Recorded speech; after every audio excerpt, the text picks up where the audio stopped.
Hello there. Good evening. Welcome back to Celtic World Order podcast. As always, I'm Steve O'Matt. It's an absolute pleasure to welcome you back here on the channel for a wee quick video just popping up here on a Saturday. And we'll have a wee look ahead towards the big top of the table clash, of course, against Hearts at Celtic Park tomorrow afternoon. And a wee bit of looking back, as it says there, goodbye, Martin. We waved off an absolute icon of the club, many eyes, and myself included. Definitely in that conversation of possibly just being the second best manager ever, just behind the great man of Jock Stein. And as we say goodbye to Martin O'Neill and a bit of the past, if you will, we now look forward, don't we? And it's a new era, maybe a French Revolution, some people are saying, as Wilfried Nancy is. The worst kept secret ever has been officially unveiled, and we got to hear from the manager. We got to see some clips of him out on the training pitch, and yes, baptism of fire, because tomorrow marks one of three massive games, big cup finals, if you will, in their own rights, starting off with the opportunity at home to get ourselves back in top of the table, overtake Hearts there with a game in hand. Funny how things work out, isn't it? Then we roll on to Europa League against Roma, and then, of course, there's the matter of a cup final at Hampden. So, wow, yes, what a start for the man, and I, after listening to him the other day there, I feel good. I feel good, and we'll talk a wee bit about that. But before we do, as we always do, just a wee welcome back to everybody. Just want to say at this top end, just a wee apologies that this is the first time we've managed to get ourselves out this week. That's just simply down to a bit of life getting in the way. We were at a night with Scott Brown, absolutely tremendous night in Barras Art and Design. Thanks to Paul John Dykes for inviting us along to that, and it was great to manage to sit down and speak and be around Scott Brown. And if you've not seen the guy, or if you ever get an opportunity to go and listen to Scott Brown live, do it. He is hilarious, and I don't mean hilarious in that kind of trying to be funny way. He's just funny. He doesn't necessarily know he's doing it. Great night. Anyway, I digress. We did get to see the game. We had that on the big screen there as well, so we'll touch on there a wee bit of that. I don't think there was really much in it, to be honest. It was a far from vintage performance, but it was all about getting the result, wasn't it? And of course, results elsewhere, that happened, so we'll talk about that as well. But as I say, apologies for not being able to get out. Things have been a wee bit sort of hectic in the Celtic World Order households lately. And I'll be honest with you, it's freezing in here because, unfortunately, despite paying for home breakdown insurance for my boiler, it's broken. The company are not going to come and fix it until Monday. So in my wee office space here, it's a bit cold. So hi, there you go. That's one of the reasons why I have not been toughening up and coming out and doing a show. But I digress. If you support the channel, thank you. We broke through that 3,000. As I say, I'm hoping, that's my goal I'm trying to set. 3,250 by the turn of the new year. Well, we're nearly there, but 200 away. Hit the subscribe button if you've not done it. We say it over and over and over. It costs you nothing to support this channel. Absolutely nothing. But by you subscribing, hitting that like and all that, it just pushes us out to more people, gets more people into our growing community there. So make sure you do that. If you want to be a member and help out with the sort of running the overheads, you can. Totally optional. We'll never charge you for it. But if you want to do it, you'll find it there in the member section. So thanks to all those who do that. I'm on my own, as you well know. We'll have a wee conversation here. If you have any thoughts on, Martin, if you want to reflect, if you want to reminisce about the short stay that was Martin O'Neill Part 2, get up some things there. You want to talk about that game. You want to talk about results elsewhere. And, of course, you want to talk about tomorrow. What does that look like for us? Get them up. We'll try and bring in some comments. We'll try to work through this one together. Now, let's wind the clock back to midweek. And, of course, a 1-0 against Dundee. I'm not going to lie to you. I thought we would have smashed India. I thought we would have been out and really sent Martin out on an absolute high, a goal fest. It wasn't to be.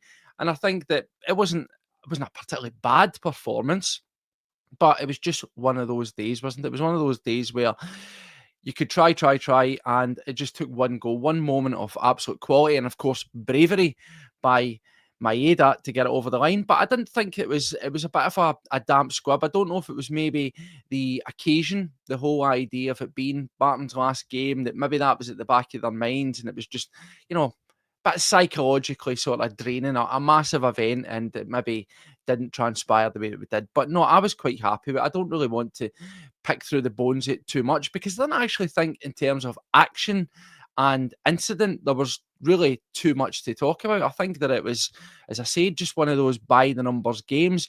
other than the Hatate sort of effort, there was sporadic shots here and there with a couple on target, but you never really felt like we were going to burst them wide open and go on and win by 2, 3 or more.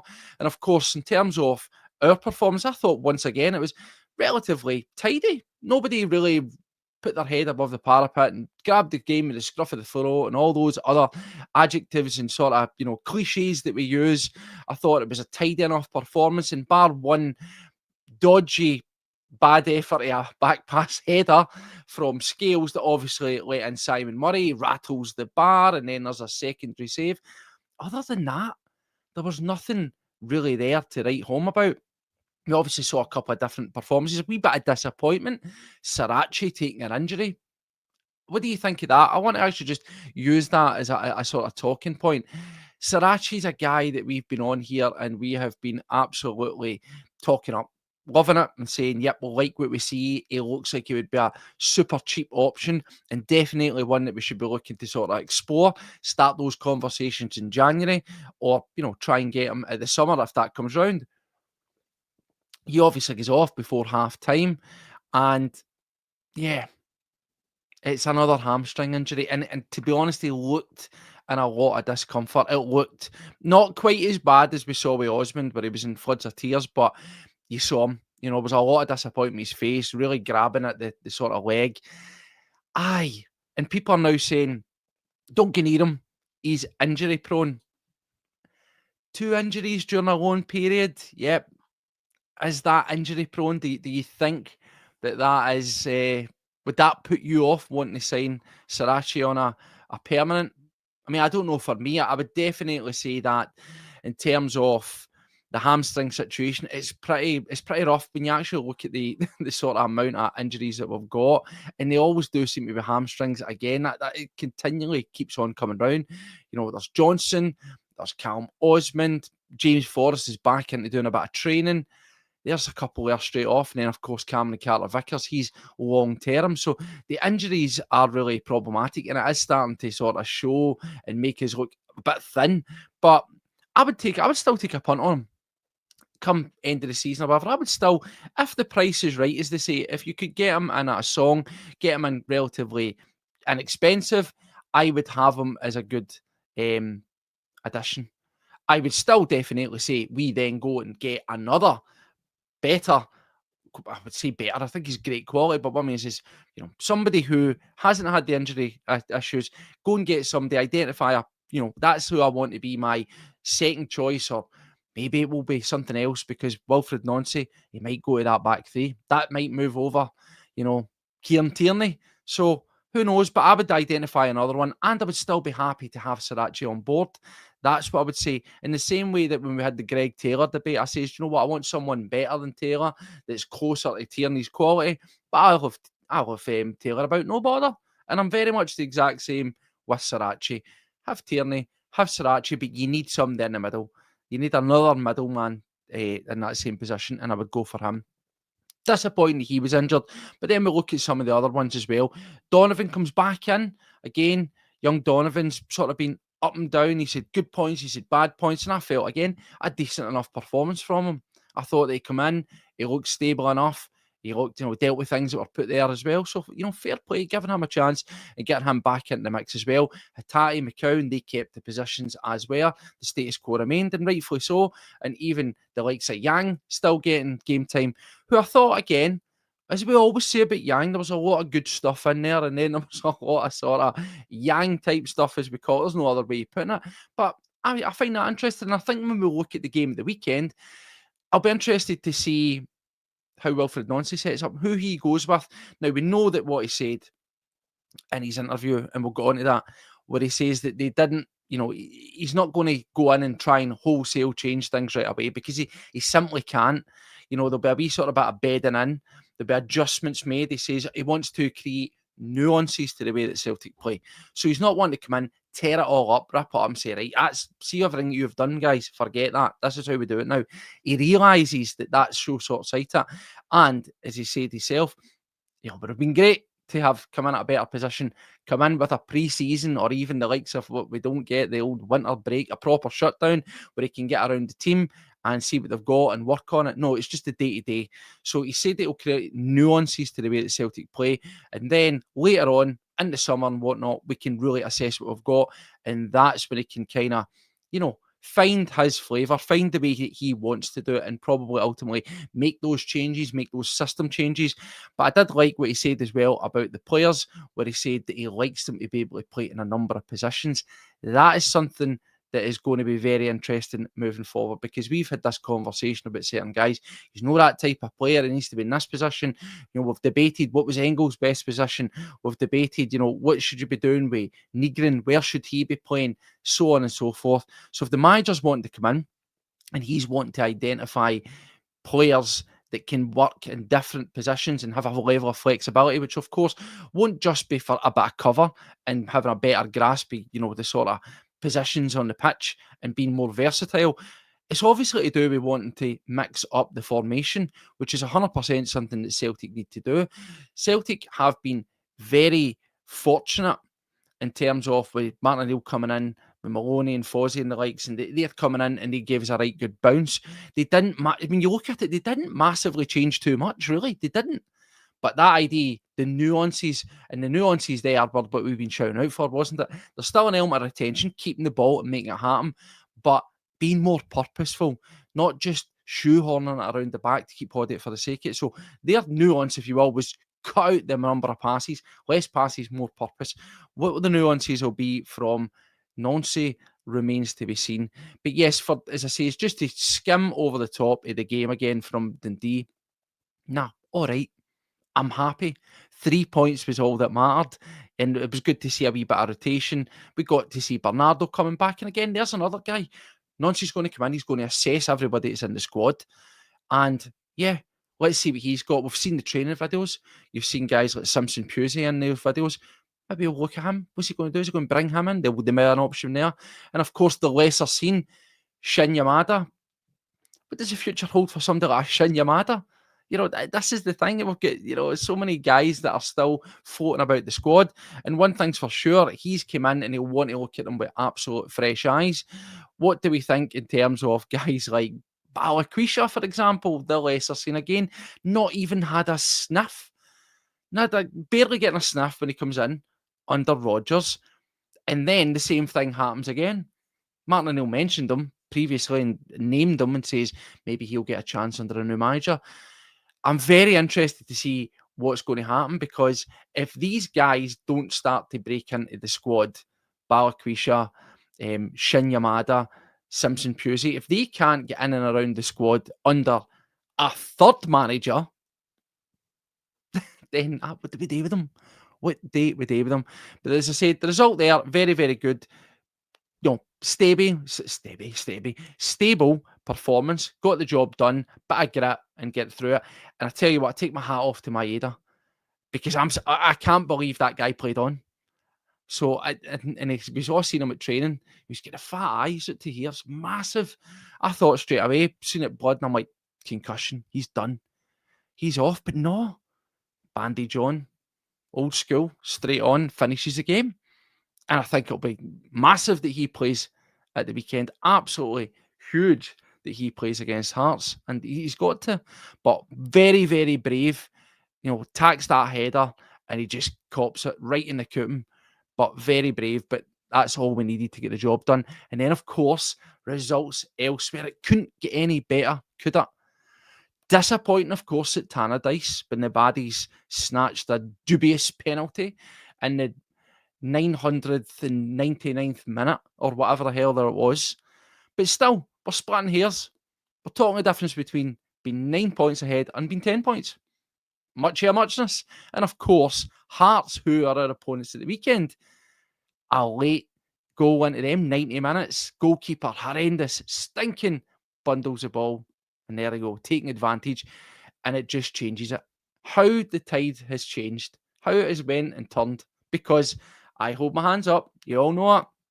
I said, we'd be foolish to write Hearts off. We'd be foolish to not take them as serious contenders. And my reasoning for that was, it wasn't to do with them dropping points. It was to do with us dropping points. And when Martin O'Neill came in, there was a lot of concern. A lot of people were worried. He's been out of football for so long. Things have changed. We saw the last time he was in the professional game, it didn't exactly go according to plan. And there was that worry about, would it tarnish his legacy?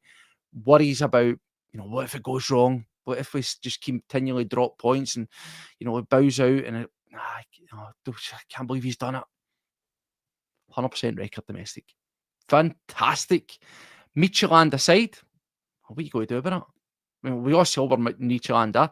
Midtjylland are flying in the Europa League, and they will still be a very good team. I think they could go quite well and quite far into that tournament, just based on what I've seen.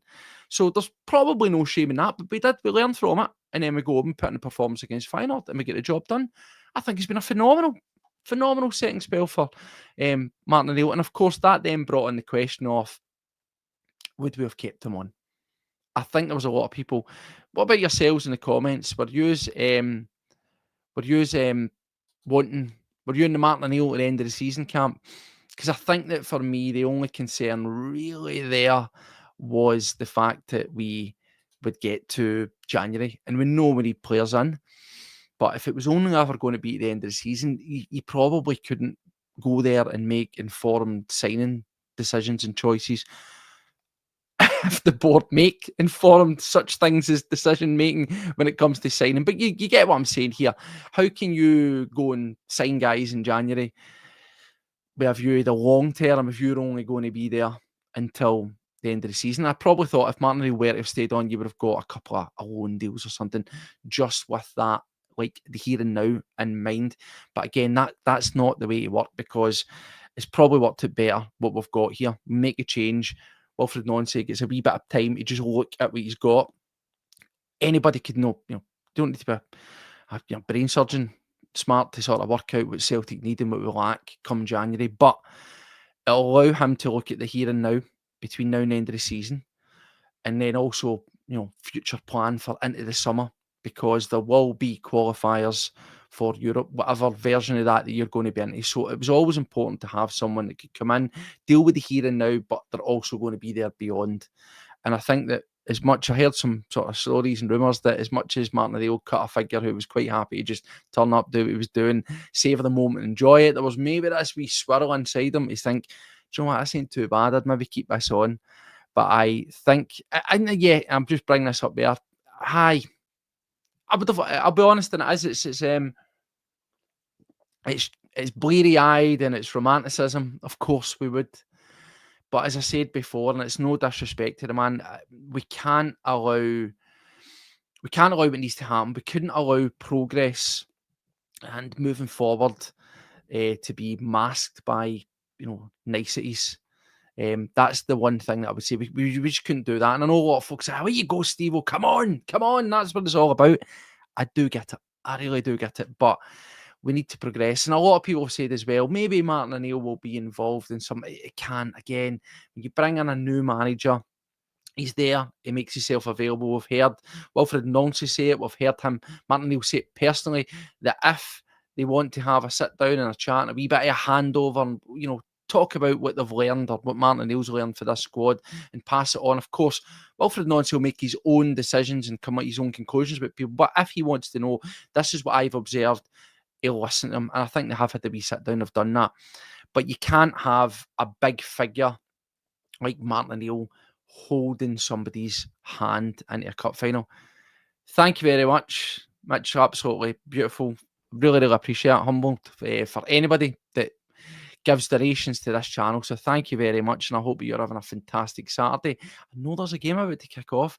Don't lie to me out there. I know you'll probably have it on the telly or on the laptop or on the phone or whatever. It's fine, because I think they could drop points. I said it the other day. Maybe this will get better. But thank you very much, Mitch, and thanks for tuning in and watching.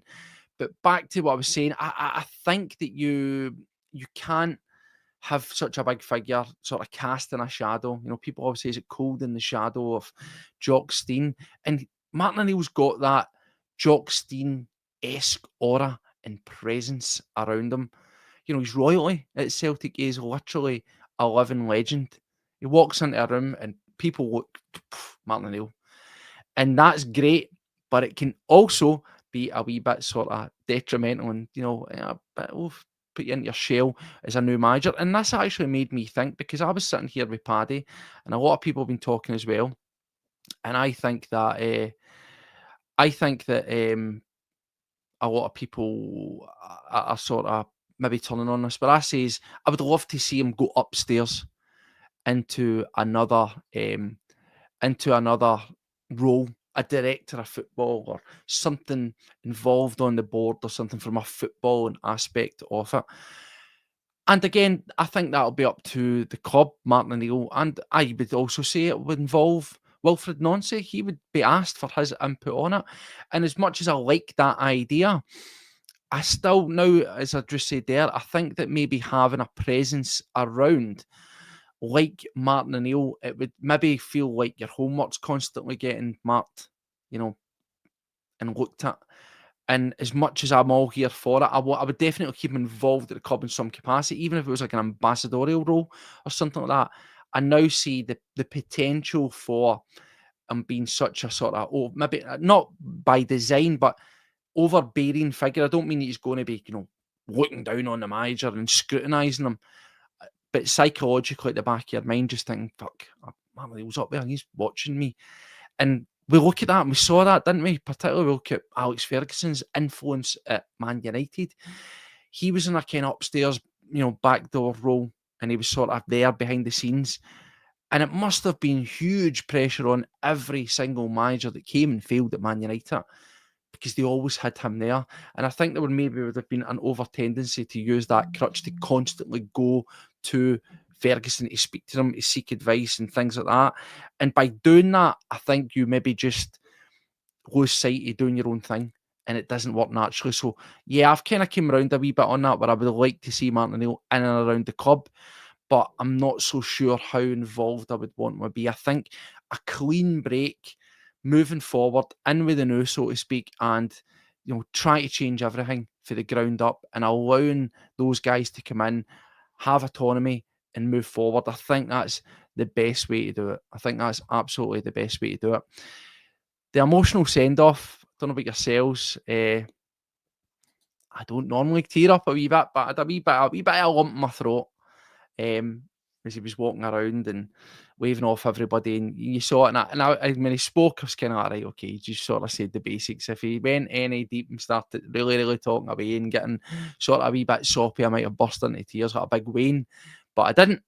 But then we saw the video backstage, and you saw that impact that he had on the players and getting up to them and approaching them. And yeah, there was definitely a relationship that was developed there really, really quick. And you could see what it meant to all those players, and you could see what it meant to him. And it was quite an emotional time. Huge. And I'm sure that when it comes to the cup final, Martin O'Neill will be in and around it. I don't necessarily think it will be something that will be planned or thrust upon them. I think he'll definitely has to be there. Of course, he has to be there. I would like to see, touchwood, we've got to win the game, but all going well, if Celtic were to win the match, I would maybe like to see him on the pitch.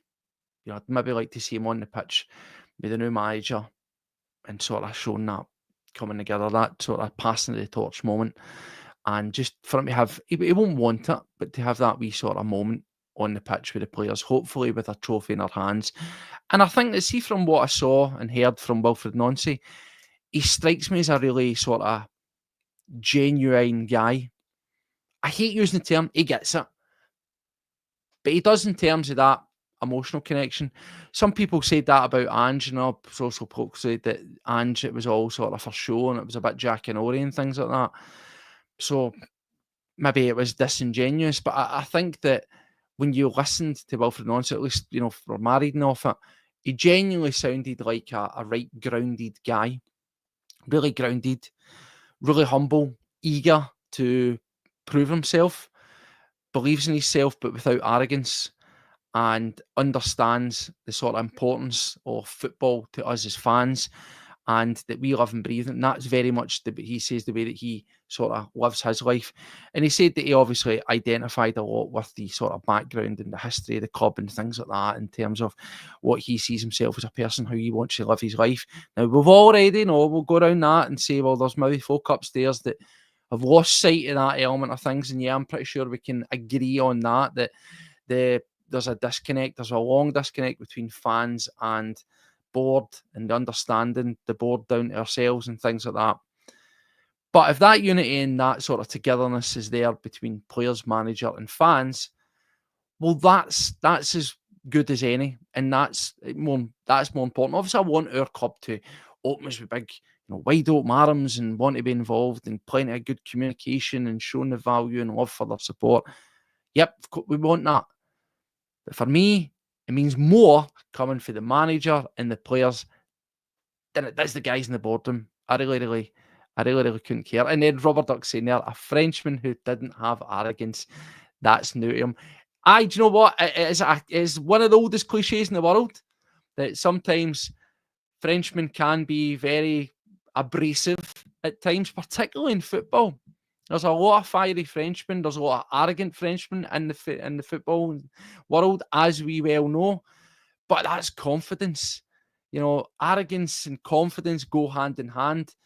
I am sure he will have it, but maybe not as overtly as some of the previous French characters that we've seen in football. Maybe not that sort of, as I say, abrasive with it and kind of, like oozing arrogance. I think he is confidence. He has confidence in his own ability. But what I did say as well, I don't think when he spoke, I liked what I heard, right? And it'll be results at the end of the day that will really, really, dictate how successful or not he is. But I didn't feel that when he was talking, as I said, that it was disingenuous. And I didn't feel that it was too principle led. You sometimes get these people when they talked about their philosophy and the way that they want to work and the way they look at football, and it's quite philosophical. It's a bit sort of touchy feely. It's a bit sort of new wave and sort of things like that. But it's the whole idea where folk were jumping on where he says it's not about winning, it's about bettering yourself every game. Folk, well, I'll never catch on. You've got to win every game at Celtic, and I get that, you do. But I didn't feel it was like, sometimes you've heard managers in the past and they talk about a philosophy or a style, and it doesn't matter. It's all about growth and the results will come. I didn't get that feeling out of him. I didn't feel that he was saying those things and that's it, deal with it. See, if we don't win, we don't win. I didn't feel that. I felt that he was saying these things. He was trying to convey a message about this is how I look at football. But he underpinned it by knowing the importance of winning, knowing the expectation of Celtic, and he said in his own words, he doesn't have the time. So that in itself shows that he's really, really grounded. I think that he's grounded and that he knows what he's saying. So let's try and get in some messages here. Yes, French people are passionate, extremely, and in football, hugely, hugely passionate. And I think that that's what we're going to get out of this guy here. We have Jake and Barry. Always good to see you, mate, on the YouTube over there. I saying, even though sad that Martin's gone, but we have to get behind our new man. The first mid-season permanent manager appointment since Lou McCarry. Incredible, isn't it? Let's hope it's not a bad omen. Lou McCarry was garbage, wasn't he? I mean, let's be honest. Lou McCarry was terrible, right? Absolutely terrible. And he had some good players in his team, but it was a rough sort of squad they had there. I think it's a different time and a different place for the likes of Wilfried Nancy coming in here. So I think that he'll pick that up. But yes, he is passionate there as well. And we've got some other things here. I mean, here's the thing, and I get this. This is what always something saying. He was comparing football to how he lives his life. How's that not bollocks and straight out the sort of Russell Martin book, or birthday cared pish, as Paddy would say. I wish I had Paddy on here to discuss it with me. But you know what? I understand it, and I think that's just part of a new wave sort of manager. That's what you get out of a lot of these guys. Now, it's important that he underpins that with victories and winning. And we could say the exact same thing about Ange Postecoglou, couldn't we? He used to sit down and give it the old, I remember sitting there and watching Celtic or watching Spurs or watching Forest with my dad. Maybe he did. I don't know. Maybe he did. But, he clearly was very invested in football and well learned and read, if you will, in football. So no doubt in my mind that he knew the history of Forest and that he knows about Spurs and he knew about Celtic, maybe to the extent that he professed. But who knows? But he spoke like that, and do you know what? He backed up with winning. So yeah, I don't take any concern over that there. Um, and that's the thing. And again, I can't speak for other podcasters. Jake's saying he watched Ryan 118 and he was sort of waxing lyrical about him. You thought it was a bit meh. No, as I said, I thought that it was, it was tempered questions. It wasn't asked anything particularly hard. And I always think that when you get these press conferences at first and you get a new manager sat down, it's basically for them to introduce themselves to us as the audience, as the fans, and sort of say, this is a bit about me, this is my background, this is the way I think, this is the way I approach it. So it is what it is. It'll always be a wee bit sort of sit down, it's time to listen to a story here, and it'll always have that feeling. What I'm saying is, though, is I just felt that the way that he spoke, I'm not sort of getting wow and this and that. I felt comfortable with the man. That's what I would say. He didn't seem phased. He seemed confident, coherent. He was able to put across the things that he wanted to put across, not in any great level of detail. I will say that I will be more interested in press conferences or interviews before the likes of the game against Hearts to hear what he says after it. And as we get into next week, when he's had a wee bit of time to sit down and work with the players, I'm more interested, and I'll probably get more insight into that than I will a sort of Jerry McCulloch sit down with him, or what we saw on the press conference with the mainstream media with some of the worst questions, as always, the standard crap that gave no insight whatsoever. And that's the thing. I think that I just take it at face value. I just wanted to see how he presented. And I felt he came across well. I felt he came across confident, as I says, coherent. Sometimes you see managers, you mentioned Russell Martin. Russell Martin looked and sounded like a guy that had been dropped into a job that was far bigger than he was. I didn't get that feeling from Wilfried Nancy, despite as people are, throwing shade on what his managerial background is. That can shake any manager. Russell Martin looked nervous from the off. He just looked like a guy who was comfortable in his skin, and I like that. I think it's a good starting point. I mean, it goes for nothing, as we say, it means nothing. We'll wait and see how the results pan out, but just as an initial reading of the guy, I liked what I saw. That's what I mean. And you get, as I say, Ange-esque sort of comparisons a wee bit, minus the miserableness. He didn't seem miserable. He seemed a bit more positive and things like that. That's what I want to hear him done. And it's something saying, yeah, listen, it'll come down to results, not how good you are at talking. Let's be totally honest. People don't shoot the messenger here. I don't think Martin O'Neill was a great talker. There, I said that. I thought Martin O'Neill was never a great talker. He was passionate, but he never came across, to me at least, hugely confident, and particularly in this second spell, where he kind of at times just looked a bit like, fuck am I doing here? I can't believe this is happening. I'm still here. But he got the job done. So it doesn't matter how good or bad you are at talking and sitting down and all that kind of stuff. And that's it. And yeah, some managers will have the gift of the gab and they'll have absolutely no delivery. Brendan Rodgers had the gift of the gab, didn't he? But it started to get into Dugs and Caravans near the end, I felt, before he left. So yeah, it just goes to show it'll come down to results, and results are all that's important. So let's remind ourselves, let's have a wee look forward to what we've got in place. Of course, we'll do a wee bit of sharing off the screens here to see what we've got. This is where we find ourselves. Absolutely lovely stuff. The table, as you well know, we don't need me to tell it, there's a game underway, but look at that. A game in hand, even pegging, 3 goals behind, the opportunity to take them on tomorrow, get top of that table with a game in hand. Brilliant. You could be 6 points ahead, and I'll be honest, didn't see it happening that quick. Looking further down the table there, we've got the baddies here playing the night. And again, I think there's no reason why that Kelly couldn't pull something out of the hat there. I don't want to curse it, but certainly that's where I'm at with it. And let's have a wee look at our opponents then. We know plenty about Hearts, but as I said, I was shocked. I was very, very shocked at how quickly they fell away. I still think that if they are within touch and distance come January, 6 points, 3 points, whatever like that, they will still fancy themselves, maybe not to win the league, certainly. And I think that that's the question. If you walked into Hearts' dressing room, even when they're on top, and you say to them, do you think you're going to win the league? they would say aye to you. Would they have believed that? I don't really think so. And it's guys like you and Cameron, isn't it? They're all there shouting and talking about we're top of the table, win your place, and all that kind of stuff. It's all been very, very quiet here, and that sort of narrative is now turning to well, nobody ever expected us. Nobody expected nothing out of us. So what you slagging us for? Shut up. I was just surprised at how quickly, as I said, Hearts fell away. Now let's have a look at it there. Since they beat us 3-1, now again, you look back in that game, we sort of are, architects of our own downfall, because I felt if we had scored and went ahead, we probably would have taken that game. And then, of course, what we've just seen, the thing with Martin O'Neill, the thing with Wilfried Nancy, that may well never have happened. But funny how things turn.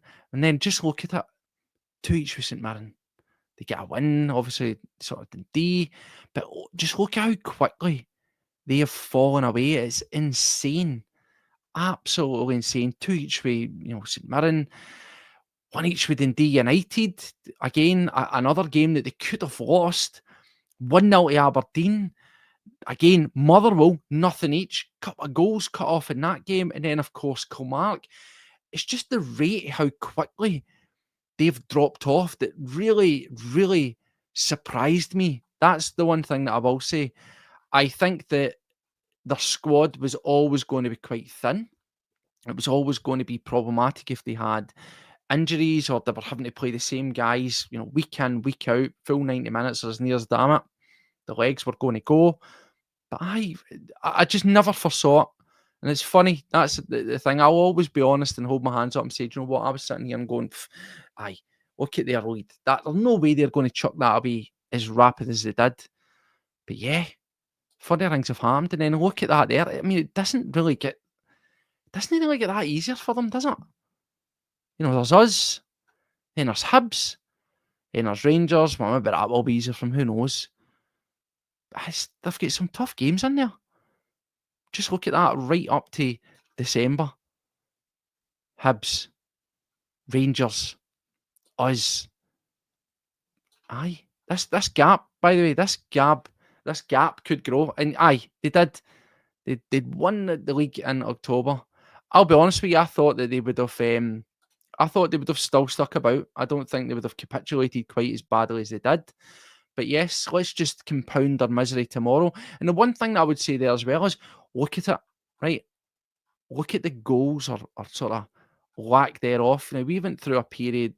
Well, people say, look, Stevie, what are you talking about? There's a bloody well 2 goals, there's a 4-0. But no, look at the other games here. Motherwell should have lost it. They should have lost it. They probably should have lost to Dundee United as well.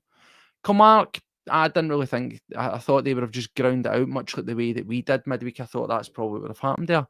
But we're also now at a stage where, midweek aside, that we've been pretty good at scoring. We've been up in the output. We've been getting plenty of shots on target. We've been causing problems. We've been hitting the net quite a lot.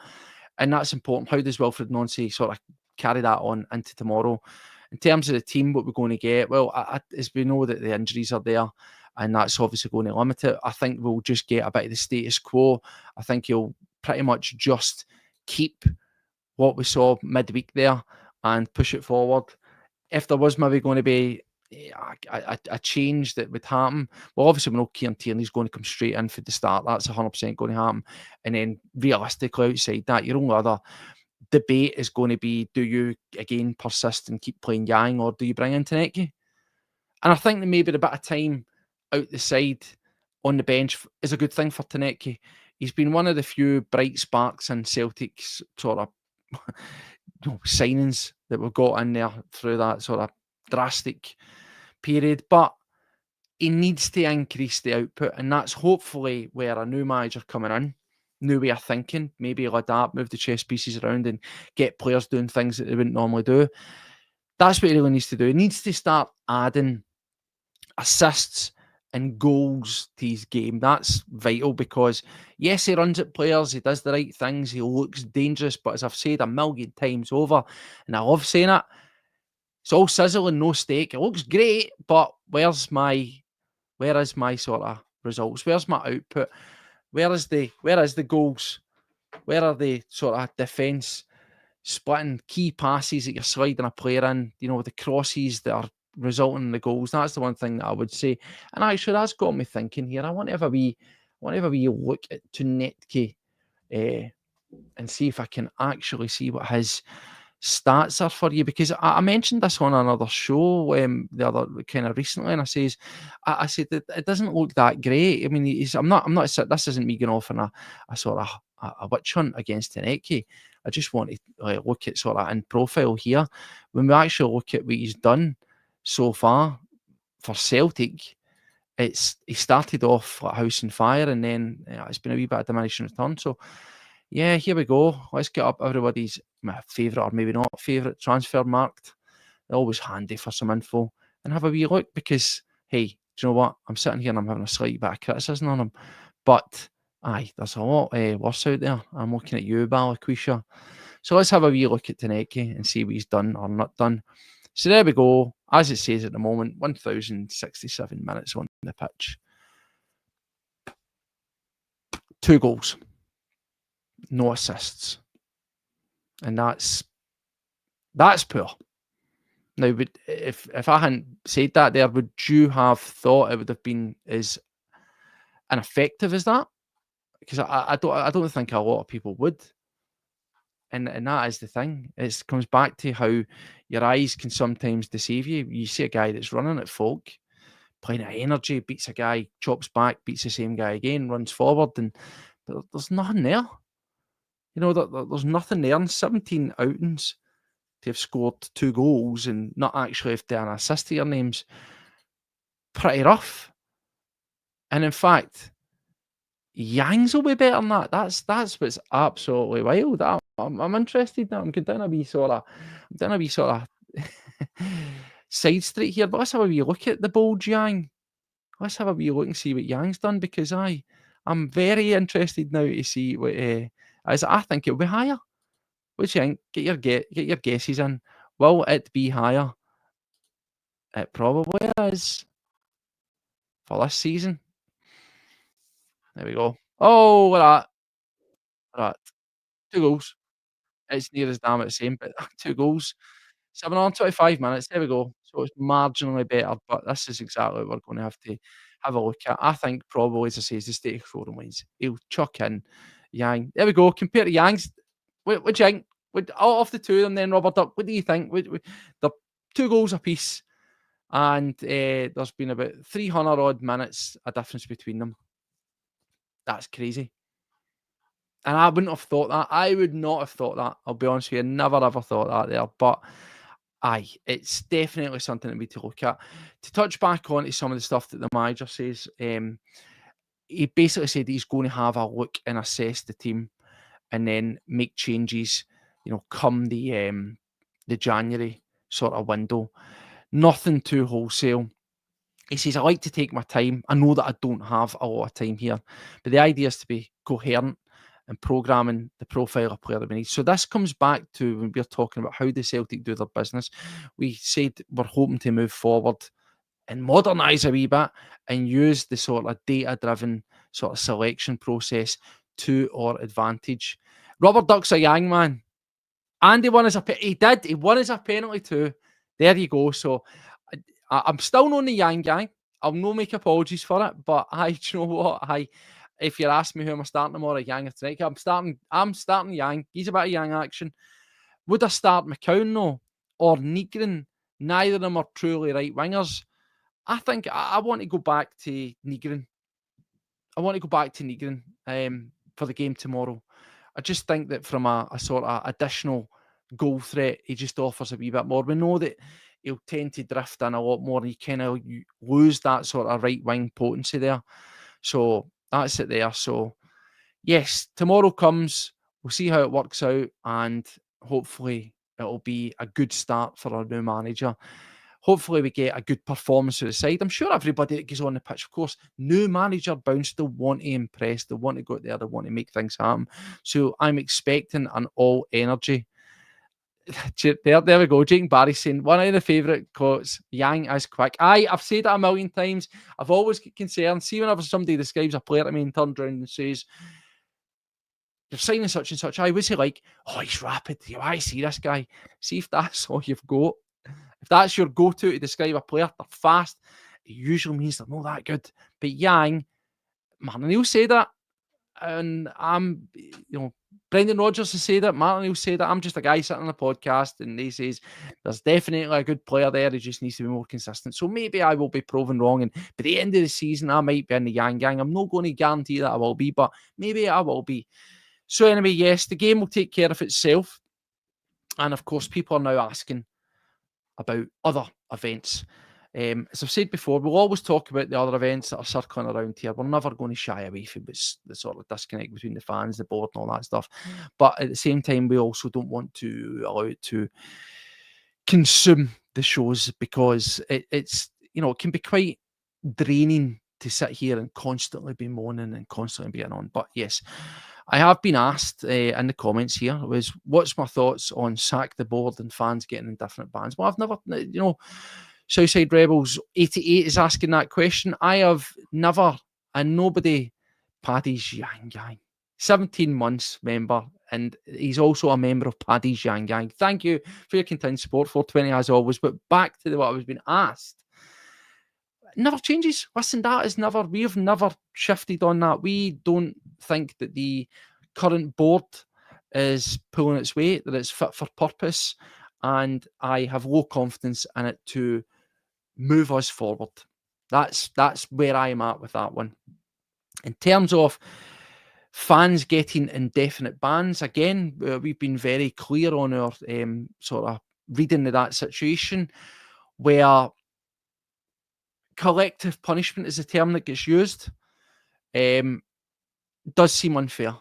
It is unfair, and it's unfortunate for people who sit in a certain area who aren't necessarily, affiliated with a fan group. In this case, obviously the Green Brigade, but they sit in that area, and the actions of a few result in implications for the many. And again, that's unfortunately, doesn't sit right. It's not nice. It's not pleasant. It's not the way that it should be. There should be a more sort of streamlined way of dealing with it. How do we do that? That's the question. And again, people won't like that. So I would say, if the people who were involved in the charges of the incident, the Falkirk game, have been identified, then yes, they should be the ones that are shut out. If you know their identity and their season ticket holders, then I'm of the opinion they're the ones that should be punished, and punished alone. That's what I would say. People will disagree with that and say that, until it's went through a court or whatever happens, then innocent until proven guilty. Yeah, do you know what? That's the way that the justice system works. But we're talking about the club, and if they have people who have been involved in an incident and they don't want to let them back into the stadium till that issue is resolved one way or another, then whether you like it or I like it, that is their prerogative. But I would prefer that that's the way they dealt with it. If you know who these people are, then yeah, I would say that those are the ones that should be paying by not getting entry to the game, not other people. In terms of, I don't want to labour the point, but in terms of this situation between the standoff, if you will, between the board and fans, folk have seen fans in general. I would say there's a bigger standoff between the ultras groups and the board than everybody else. Now, I'm not saying we like the board and that all the other fans like the board. That's not what I'm saying. They're the ones that have been shut out. It's not like you and I and everybody else that sits around you. There's a disconnect between the regular fan, the ultra fan, and the board across it. No matter what your sort of way supporting the club is, there is a disconnect. That can't be denied. But there's more of a disconnect. There's a far stronger disconnect between the board and the fan groups. And it always has been that way. And so again, to follow up, just to try to get through here, I'm getting asked, try to have a wee look at some that are in here. See, here's the thing. I'm getting asked, do you think we're fighting a losing battle? Doubt that the board will be shifted. Is there any sort of compromise? That's again, Southside Rebels 88 is asking that. I'll be honest with you, it won't be the answer you want, you necessarily expect or want. I really don't know. I really, really don't know. I think that the fan calls for change in the movement and trying to, push for meaningful change at board level is what needs to happen. I think that there's been some sort of ups and downs with this Celtic fans collective thing. I think there's been some swings and misses in terms of the execution of things. And I think there's been a lot of positive things and good things that have happened as well. I think the biggest, and this isn't saying that's at the collective or the fans, I'm just talking, one of the biggest missteps from fans in general, was for me the AGM. Now, the board probably, I don't want to go over old sort of course again, but the board probably wanted that to end early, and that was probably the intention of getting there. But I do still think it's really, really poor. It's regrettable that we never got to the question and answer section, because that was the chance to ask the questions and really put them on the spot. And unfortunately, because of that, it's highly, highly unlikely that we're going to get the answer to those.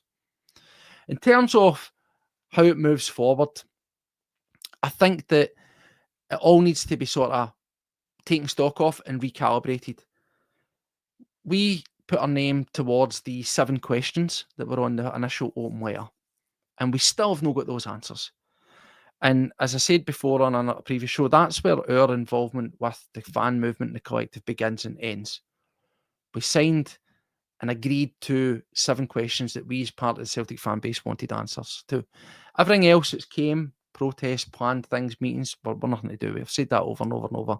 And we'll continually mention things, and we will continually call out the shortcomings of the board, but we don't have any skin in the game or influence on any of this. So, as I say, in terms of being able to answer full questions, I can only give opinions. I can't give answers, and I don't have facts on any of it.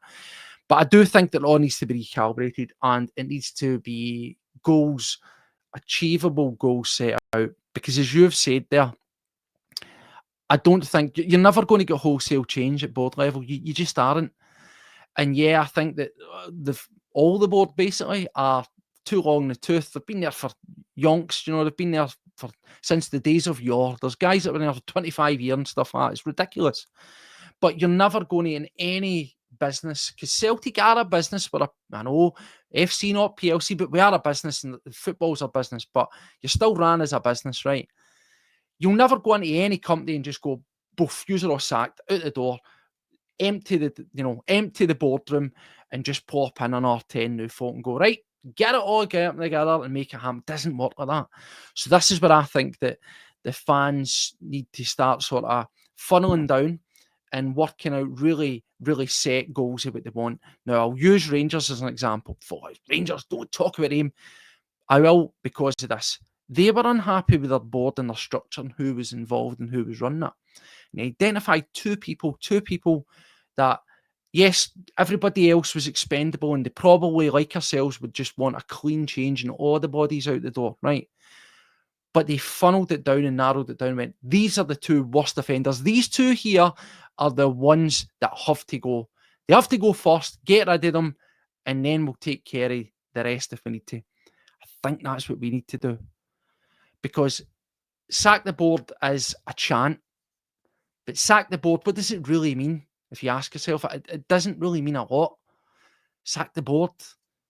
It's effective, and it conveys your message of how unhappy you are, but it doesn't really, when you bring it down to the brass tacks, it doesn't really mean anything. It shows that we're unhappy.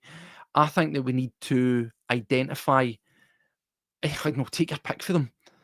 But I think it's more realistic that you get rid of 2, maybe 3 folk on that board initially. That's more than realistic. I think for me, that's what I would look at. I would say funnel it down, make it focused, identify the people that you think are the key offenders, and get them removed or changed out, or whatever term you want to put on it. And then once the new people are in, then you can look at, right, now it's time for them to move on. And why I'm saying that is in that way of looking at it is because, as I just said, you can't just empty a boardroom, throw new people in and tell them to make it happen. Now, whether you like those folk, whether you think they've done a great job or a crap job, there has to be like a handing over period, a passing of the torch. You can't just chuck folk in blindly and say, get on with it. That will never happen. So I think that it needs to be brought back. There needs to be set, achievable goals that they want, the fans want. And as I say, if that starts by identifying one or two people that they would say, yep, they're the first people, they're the first dominoes that have to fall, whether that's Peter Wall and Nicholson, or whether that's Nicholson and Mackay, or any interchangeable one or two, we'll change them first and then we'll take it. We'll take it for there. That's where I'm at with it. Do I think it's a long battle? Yes. Do I think it's a losing battle? I don't think it's ever a losing battle. We've seen this at many clubs, and I've just mentioned Rangers. There you go. They managed to get two folk that they'd identified as being garbage out the door. So it is achievable. But wholesale change is it's a war of attrition. This is what it's going to be between the board and the club. Sorry, the club, the board, and the fans. It's going to be a war of attrition. It's going to have to be about patience. It's never going to happen overnight. But it's about having a continuous, consistent message. But it's also about having a game plan. In any meetings, if there was to be any other meetings or whatever, I've said it over and over and over and over, whoever's going to these meetings need to approach this board in a language that they understand. It needs to be business-like. It needs to be go in there with your facts, your figures, and show them undeniable proof. You can't just go and go, transfer windows crap. No, it's not. Aye, it is. No, it's not. Aye, it is. Show them. If that's your point, I don't know, pull the figures for the past 10 windies, how much was spent, how many minutes those players have made, what impact they've made, how much money we've made on players that have left, how much money we've lost on players that we just couldn't get rid of, so on and so forth. Show them the facts behind what you're saying, so it's undeniable. That's what I would say. Go in with a game plan, talk to them in a language that they understand, and as I say, more importantly, identify people that you can start to move. There needs to be, that's the first domino, that's the next, and then build on it. It will never be a generalised thing. So I think that's really, you need to sort of pinpoint. I know that they're all crap at their job and they've really let us down, but you're never going to get that change. So I would say make it more focused. That's how it will be overcame. But on that, there's also other things that are happening tomorrow around fans. Despite the Green Brigade not being in, they are doing one of their charitable drives again, but it's the food collection, and you'll see it on the socials, various points you can drop off stuff. A fantastic cause, very worthwhile. It's always engaged with so well with the support. And if you're going to the game, you're able to chuck in a couple of the items, it's like tinned foods and the likes, and you're able to leave that will make a huge difference, because particularly this time of year, there is people who are less fortunate than ourselves. And these donations will make a huge difference to so many families across sort of Glasgow. So if you are at the game and you're able to do it, I would encourage you to do that. There's another thing that was arranged via the collective, which is starting down to Carlton, obviously down at Chapel, birthplace of Celtic, where it's a bit of a march up to the stadium, with the idea being obviously starting at the roots of Celtic and showing that sort of fan coming together, that camaraderie, that sort of family-like feel, if you will, of being a community as well as being a support group and walking up. I don't know if it's going to have banners. I don't know if it's going to be noisy. I genuinely don't know. I just know the march is happening, and that's there. And the details, I say, from that are on the socials. And on that as well, as I would say, as we've always said on CWO, if you're going to this and you're going to take part in this thing or any protest or whatever it may well be, just do it. Make sure that you do it in the best possible light. Put yourself in the best possible light, put the club in the best possible light, put the fans in a best possible light. Don't give any sort of ammunition to any onlookers or outside influences to sort of we heard the words of Ross Desmond saying that fans are troublemakers and things like that. Don't give them that ammunition. So if you're going to be there above the law, do everything right, keep it clean, and may it have the effect that it's intended to have. So, yes, that's the two things that are going on, as I say, but definitely if you are going there and you're able to spare a few sort of items, the food collection is massive. That'll make such a difference to sort of less fortunate folk at this time of year. So anyway, listen, we have just went about an hour there. What's the score with the baddies? Is anybody able to tell me? I mean, as I say, I know that you'll be watching it out there. I've seen a wee bit of sort of chat. Kelly conceded. It is what it is. I don't care. We take care of our own business, and that is it. But listen, hopefully tomorrow, top of the league. A perfect, beautiful Sunday. Let's see how this game tonight pans out. Let's see how that one pans out. What do I expect for Kelly? I expect nothing for them. But do you know what? I probably didn't expect anything from them against Hearts. So who knows? Stranger things have happened. But who cares? Because Rangers, as it stands, even if they win the night, 6 points behind us, and we've still got our game to play tomorrow, they're still looking to be 9 points behind. It doesn't matter. Hearts is the big one. They welcomed the chase. They're getting the chase now, by the way. And it's Celtic's they're one doing the chase. It's going to be Wilfried Nancy's Celtic that are doing the chasing. And if that man can translate some of the principles that he got Columbus Crew down, had them playing some attractive, lovely attacking football, then I'm all here for it. So here's to the game tomorrow. Get it done, no matter what.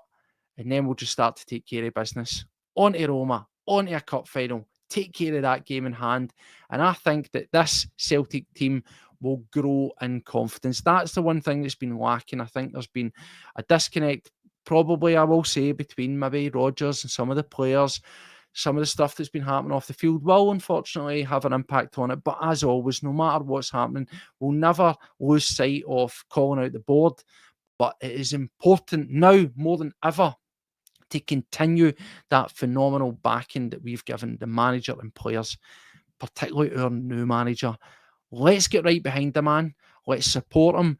Let him hear us in full voice tomorrow. And all that stories that he's heard about it, show him it. Make him hear it. And I think it'll be a confidence builder. If we can get on top of the league, who knows what will happen midweek. We'll take it from there. But listen, thanks for joining me. Take care of yourselves. And as always, hail, hail. We'll see you later. Bye-bye.